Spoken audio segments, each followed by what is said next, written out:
अस्सलाम वालेकुम। मैं हूं इमरान आज़म और आप देख रहे हैं मेरा यूट्यूब चैनल इमरान आज़म व्यूज़। दो अहम तरीन ख़बरों पर आज बात करेंगे। पहली बड़ी ख़बर जो है वो बांग्लादेश से जुड़ी हुई है। आज दिन से वो मीडिया पर सर्कुलेट हो रही है, चल रही है, सोशल मीडिया पर भी उसी पर बात हो रही है। बहुत बड़ी ख़बर है। अब इसके जो आफ्टर शॉक्स हैं उस पर भी बात करेंगे और शेख हसीना वाजिद, उनकी जो सियासी जदोजहद है, उनकी जो एक हिस्ट्री है उस पे भी जो है बात करेंगे। और इसके साथ साथ एक बड़ी खबर जो है पाकिस्तान से भी आने वाली है।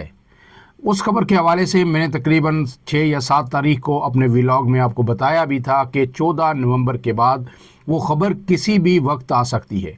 और वो ख़बर ऐसी है जो पाकिस्तान के जो सियासी मंजरनामा है इसके अंदर एक भूचाल मचा देगी। उसके जो है नताइज क्या होंगे उनके बारे में भी कबल अज़ वक्त कुछ भी प्रेडिक्ट करना जो है मेरे ख्याल में बहुत ही मुश्किल है। लेकिन इस पे बात करने से पहले आपसे गुजारिश, अगर आप मेरे चैनल पे नए हैं तो इमरान आज़म व्यूज़ को सब्सक्राइब कीजिए, बेल का निशान ज़रूर दबाइए ताकि आपको वीडियोस बर वक्त मिलती रहें। तो जनाब, बांग्लादेश से ख़बर ये है कि आपको पता है कि शेख हसीना वाजिद को जब इक़्तिदार से माज़ूल किया गया था तो उसके बाद वो जो है मुल्क छोड़कर फ़रार हो गई थी। तवील अरसा वो बांग्लादेश के इक़्तिदार पे छाई रहीं। 4 दफ़ा वो बांग्लादेश की वज़ीर-ए-आज़म बनी। लेकिन जब फिर नफ़रत उनके ख़िलाफ़ हद से बढ़ी, उनका जुल्म, उनका जबर और इंसानी हकूक़ की ख़िलाफ़ वर्जियाँ और पाबंदियाँ जब बांग्लादेश की आवाम के ख़िलाफ़ हद से बढ़ी तो बांग्लादेश के जो स्टूडेंट्स थे, तलबा थे, जनरेशन जी थी, वो बाहर निकली और उनने शेख हसीना वाजिद के इक़्तिदार का तख्ता जो है उलट दिया। उसके बाद वो जान बचा के एक मरतबा फिर माजी की तरह इंडिया भाग गई और इस वक्त वो भारत के अंदर मौजूद हैं। लेकिन उनके ख़िलाफ़ जो है सख्त तरीन जो मुकदमात बनाए गए थे, जंगी जराइम का मर्तकब उन्हें करार दिया गया था और आज एक ट्रिब्यूनल ने उनको सज़ाए मौत सुना दी है। इनकी तफसीलात क्या है वो आपके सामने रख देते हैं, फिर आगे बात करते हैं। इसमें जनाब ये किया गया है कि जनाब शेख हसीना वाजिद को, जिस तरह मैंने आपको बताया कि जो है इंसानियत के ख़िलाफ़ जराइम का मर्तकब करार दिया गया है। और जब उनके ख़िलाफ़ मुज़ाहरे शुरू हुए थे तो उन्होंने जो अहकामात जारी किए गए थे उनकी रोशनी में जिस तरह जो है फायरिंग की गई, शेलिंग की गई लोगों के ऊपर और हेलीकॉप्टर से फायरिंग की गई, तो कम से कम जो BBC की रिपोर्ट है उसके मुताबिक 1400 से ज़ायद अफराद जो है वो जान बाक हुए थे, हलाक हुए थे। इन्हीं जो है जंगी मुकदमात पे जो है इंसानियत सोज मुकदमात पे उनके ख़िलाफ़ जो है केसेस चल रहे थे। और उनका जब फैसला आया तो जनाब एक में उनको उम्र कैद हुई है एक केस में और 2 में उन्हें सज़ाए मौत हुई है। उनके ख़िलाफ़ 3 इल्ज़ामात थे मुख्तलिफ़ केसेस में और ये तीनों साबित हुए हैं। अब ज़ाहिर शेख हसीना मौजूद नहीं थी तो उनकी अदम मौजूदगी में ये फ़ैसला सुनाया गया। और इसके बाद इनके साथ जो वज़ीर दाखिला हैं असदुज़्ज़मान ख़ान कमाल, उन्हें भी सज़ाए मौत सुना दी गई है। उनके साथ वो वज़ीर दाखिला थे। जबकि साबिक़ IG अब्दुल्ला मामून ये वादा माफ़गुआ भी बन गए थे और उन्होंने जो है इनके ख़िलाफ़ बयान भी दिया था कि ये इन्होंने किया है और इनके अहकामात पर हमने अमल दरामद किया है, लिहाजा इन्हें जो है वादा माफ़गुआ बनने पर कुछ रियायत दी गई और इन्हें 5 साल कैद की सज़ा सुनाई गई। अब इसमें यह कहा गया है कि शेख हसीना ने ड्रोन्स के ज़रिए, हेलीकॉप्टर्स के ज़रिए मोहलक तरीन हथियारों का जो है इस्तेमाल किया इन लोगों के ख़िलाफ़, नेते शहरियों के ख़िलाफ़, अपने ख़िलाफ़ जो एक तहरीक उठी थी उसको कुचलने के लिए। और साबिक़ वज़ीर दाखिला और IG ने कहा कि हथियारों के इस्तेमाल का हुक्म जो है शेख हसीना वाजिद ने दिया था। और फ़ैसले में ये भी लिखा गया है कि जो फ़ैसला दिया गया है, ये जो तीनों मुल्ज़मान हैं वो इससे कई ज़्यादा सज़ा के हक़दार हैं। ये तो सज़ा हो गई, अब इस पे अमल दरामद होना है और अमल दरामद के लिए शेख हसीना को ज़ाहिर इंडिया से बांग्लादेश लाना है। अब वो ज़ाहिर लाया जाएगा, इंटरपोल के ज़रिए लाया जाएगा, भारत उन्हें दे देगा। ये एक बड़ा सवाल है जिस पे जो है मेरे ख्याल में बहस भी जारी रहेगी और इस पे अमल दरामद हो पाता है या नहीं ये कबल अज़ वक्त होगा। लेकिन सज़ा उन्हें दे दी गई है। गोया जो है उनकी सियासत जो बांग्लादेश में जो एक दफ़ा फिर वो सोच रही थी कि शायद किसी न किसी तरह चल पड़े, ऐसा मुमकिन दिखाई नहीं देता। आज उनकी जमात अवामी लीग ने भी जो है एहतजाज किया इस मौका पर। लेकिन मेरे ख्याल में ये सब चीज़ें अब बेसूद हैं और जो उन्होंने बोया इन दहाइयों में वही उन्होंने काटा। اب ان کی جو ہے مختصراً ان کی جو جدوجہد ہے سیاسی اس پر بھی نظر ڈال لیتے ہیں کہ 1975 میں جو ہے 71 میں آپ کو پتہ ہے بنگلہ دیش الگ ہوا اور اس کے بعد بنگلہ دیش میں الگ حکومت بنی اور شیخ مجیب الرحمان جو ان کے والد تھے وہ وہاں کے حکمران بنے، لیکن 1975 میں بنگلہ دیش کے اندر بغاوت ہوئی اور بغاوت کے نتیجے میں ان کے خاندان کے متعدد لوگوں کو شیخ مجیب الرحمان سمیت جو ہے قتل کر دیا گیا۔ اب جو ہے جناب اس کے بعد جو ہے یہ جب بیرون ملک تھی اس وقت اور یہ بالکل ینگ تھی، یہ اور ان کی چھوٹی بہن دو ہی لوگ کہتے ہیں کہ اس میں بچ پائے تھے، اور پھر اس کے بعد وہ بھارت چلی گئی، پھر انہوں نے طویل جلا وطنی کاٹی اور پھر 1981 میں وہ بنگلہ دیش واپس آئی۔ انہوں نے پھر وہاں آ کے وہ عوامی لیگ اپنے والد کی جو جماعت تھی اس کے سربراہ بن گئی، اور پھر جنرل حسین محمد ارشاد ان کے خلاف جو تحریک بنگلہ دیش میں شروع ہوئی انہوں نے اس میں بڑھ چڑھ کر حصہ لیا، اور اسی کے بعد یہ پرومیننٹ لیڈر کے طور پر سامنے آئیں اور مقبول لیڈر بن گئیں، اور پھر اس کے بعد 1996 میں یہ پہلی دفعہ وزیر اعظم بنی بنگلہ دیش کی۔ اس کے بعد پھر جو ہے خالدہ ضیاء دوبارہ جو بنگلہ دیش نیشنلسٹ پارٹی ہے اس کی سربراہ تھیں، وہ الیکشن جیت گئی، لیکن اس کے بعد پھر ان کا ایک مرتبہ پھر جو ہے عروج آیا اور یہ 4 دفعہ جو ہے وزیر اعظم رہیں۔ 2009 میں جو ہے ایک 7 میں سے 9 کے دوران ایک عبوری حکومت بھی رہی، اور اس کے بعد جب الیکشن ہوئے تو شیخ حسینہ واجد ایک مرتبہ پھر وزیر اعظم بنی تھی، اور پھر اس کے بعد یہ مسلسل جو ہے وزیر اعظم بنتی رہی، اور انہوں نے اپنے مخالفین کو خالدہ ضیاء کی جماعت کو، جماعت اسلامی کو، سب کو کچل کے رکھ دیا، اور بھارت کے ساتھ ان کے جو ہے انتہائی قریبی دوستانہ تعلقات بن گئے اور بھارت کی بالکل جو گود میں بیٹھ گئی، اور انہوں نے جو ہے انسانی حقوق کی بدترین پامالیاں بنگلہ دیش کے اندر کی، اور بالآخر بنگلہ دیش کے عوام کے صبر کا پیمانہ لبریز ہوا۔ انہوں نے احتجاج کیا اور احتجاج کے نتیجے میں انہیں ملک چھوڑ کے بھاگنا پڑا، اور آج انہیں سزائے موت بھی سنا دی گئی ہے۔ اب یہ تو بنگلہ دیش کی خبر ہے، اس کے ساتھ ساتھ ایک خبر دوسری جو پاکستان کے حوالے سے اس وقت اس پہ سب سے زیادہ بات ہو رہی ہے، اور کہا جا رہا ہے کہ شاید آنے والے 2 روز میں یا 2 سے 3 روز میں یا آنے والے یہ جو ہفتہ جاری ہے اس کے اندر وہ بڑی خبر آ سکتی ہے۔ وہ خبر یہ ہے کہ جناب بنگلہ دیش میں تو سزا ہو گئی، اب پاکستان میں ایک بڑی سزا کی تیاری ہے، اور وہ سزا کس کو دی جائے گی؟ وہ سزا دی جائے گی سابق لیفٹیننٹ جنرل فیض حمید کو۔ فیض حمید کے خلاف آپ کو پتہ ہے کہ جو ہے کورٹ مارشل کی کارروائی پروسیڈنگ چل رہی ہیں، طویل عرصے سے وہ گرفتار ہیں، اور اب آ گیا ہے یہ خبر کہ جناب ان کا کیس ٹرائل کنکلیوڈ ہو گیا ہے، اور اب ان کی سزا کا وقت ہوا چاہتا ہے۔ اب یہ آپ کو تھوڑا سا بتا دیں کہ جنرل ریٹائر فیض حمید جو ISI کے سابق سربراہ تھے، عمران خان کے دور میں، PTI کے دور میں طاقتور ترین شخصیت تھے۔ انہوں نے جو ہے اپوزیشن کو، جو سیاسی جماعتیں ہیں، چاہے پیپلز پارٹی ہو، نون لیگ ہو، ان کو دیوار سے نہ صرف لگایا بلکہ سخت ترین ان کے خلاف کارروائیاں بھی کی۔ اب ان کے خلاف جب وہ گرفتار ہیں تو ان کے خلاف جو مقدمات ہیں وہ آپ کے سامنے رکھ دیتا ہوں کہ ان کے خلاف حلف شکنی، کہ انہوں نے حلف شکنی کی، سیاسی مداخلت کی، اور ملک کی راز افشاں کرنے کے الزامات ان پر لگائے گئے، اور اسی میں ان کی گرفتاری ہوئی۔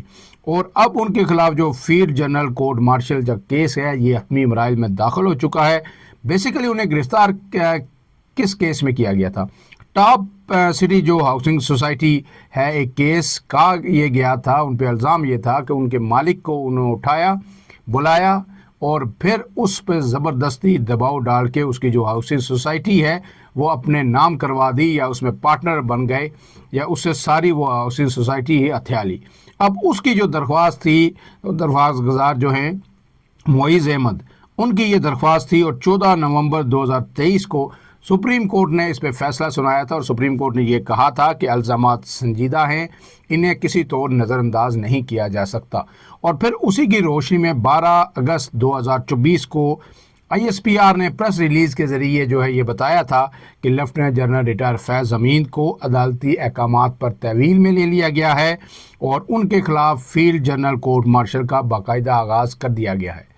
پھر اس کے بعد کچھ عرصے بعد، تقریباً 4 سے 5 ماہ بعد، 10 دسمبر 2024 کو جو ہے ترجمان پاک فوج نے ایک مرتبہ پھر جو ہے ایک خبر دی، اور خبر یہ تھی کہ فیض حمید کو باضابطہ फील्ड जनरल कोर्ट मार्शल की जो चार्ज शीट है वो उन्हें पेश कर दी गई है और उसके बाद उन्हें कहा गया है कि उन्हें पूरा दिफा का हक दिया गया है और जो है वो अपने वकील भी वो हायर कर सकते हैं और तमाम अल्ज़ामात के जो है वो जवाब दे सकते हैं। पूरी तमाम कानूनी जो मामलत जो वो चाहते थे उन्हें फ़राहम की गई है।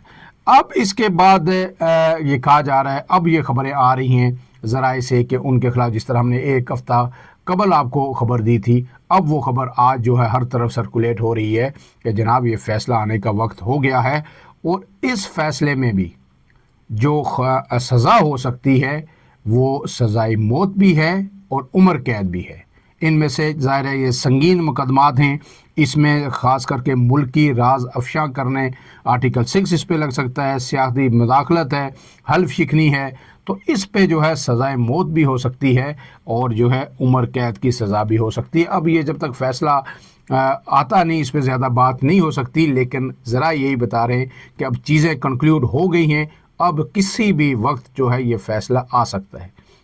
लेकिन आखिरी बात यह है कि इसके नताइज क्या होंगे। अगर ये फ़ैसला सुना दिया जाता है और उन्हें कन्विक्ट कर दिया जाता है, उसके ख़िलाफ़ उन्हें उम्र कैद की सज़ा अगर सुना दी जाती है या सज़ाए मौत सुना दी जाती है, तो उस पर अमल दरामद कब होगा, अपील होगी, आगे क्या होगा, कितना टाइम लगेगा।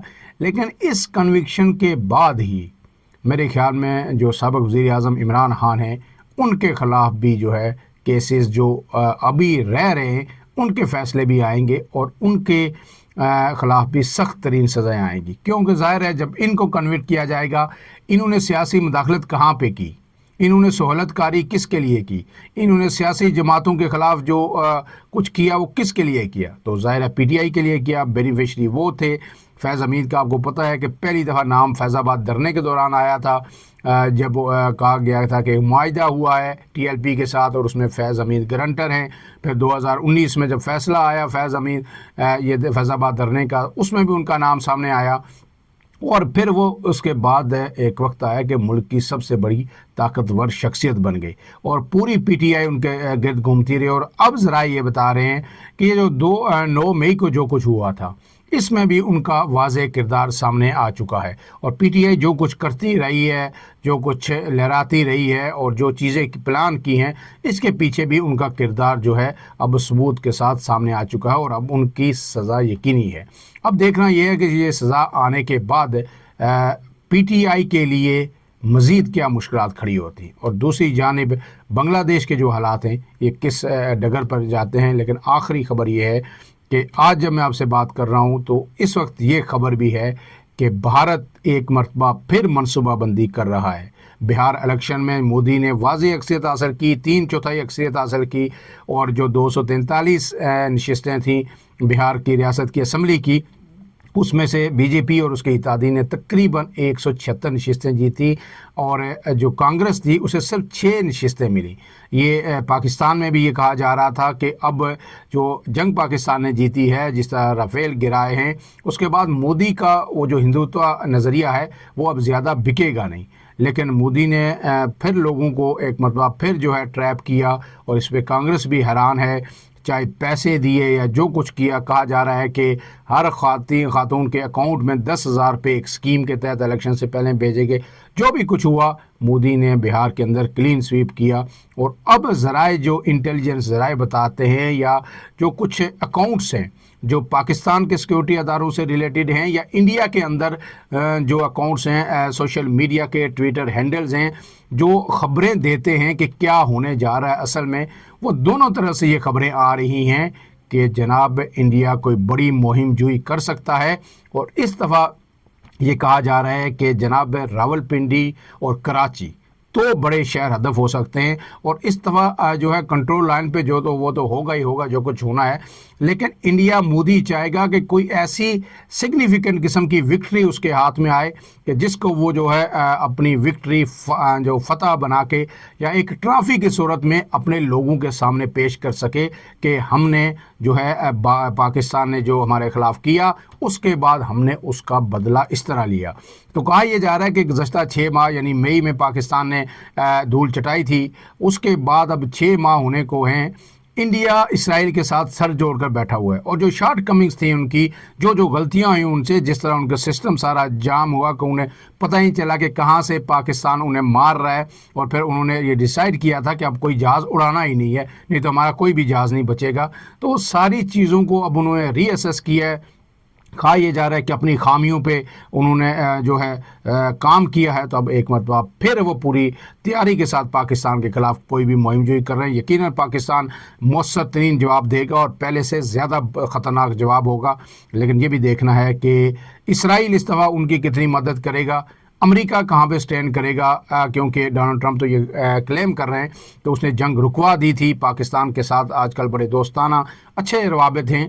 लेकिन ये भी देखना है कि अब इस बार चाइना हमारी किस हद तक मदद करेगा। ये बड़ी आम डेवलपमेंट जो है इस वक्त, इस पर भी नज़र रखने की ज़रूरत है। फ़िलहाल के लिए इतना ही। इमरान आज़म को दीजिए इजाज़त। अल्लाह हाफ़िज़।